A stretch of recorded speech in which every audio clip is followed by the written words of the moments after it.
This is Toren, a platforming adventure by Brazilian developer Swordtails. It's a game that showed much promise. It even showed glimpses of PS2 classic Ico.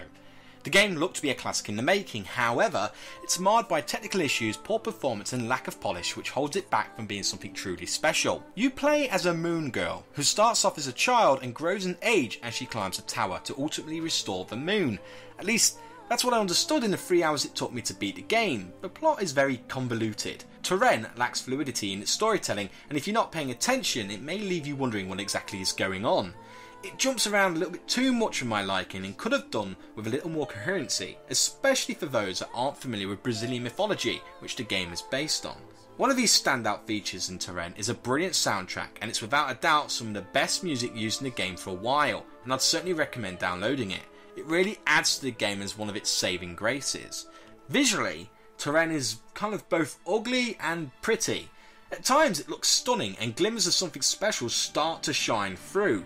But other times, the game is pretty buggy, the screen tearing, frame drops and various visual bugs that spoil the experience. The game could have done with more polish, especially going from chapter to chapter. Music just cuts out during loading screens and the game doesn't feel very fluid.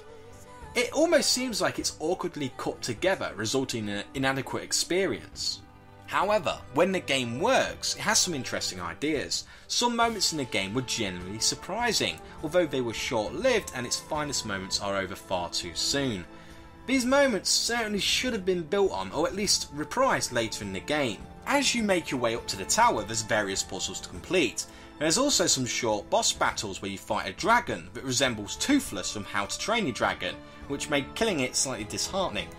Eventually I ascended the tower to completion and I must say it did leave me wanting more. However, there's a lack of replayability and there's no secret unlocks or hidden extras. Toren didn't leave me disappointed, as I did enjoy the game and it's carried by a brilliant soundtrack, and it's simply something different to experience. It's a shame that the game didn't have a larger budget to provide more development time, because if it had, we might have had something genuinely special. It's also worth noting that this is Swordtails' first debut game. And if this is their first try, then we can only hope to see great things from this studio in the future. Toren is available now in the PlayStation Store and is priced at $7.99, but there is an additional 10% discount off for PS Plus users. I hope you enjoyed the review, and I'll see you in the next video.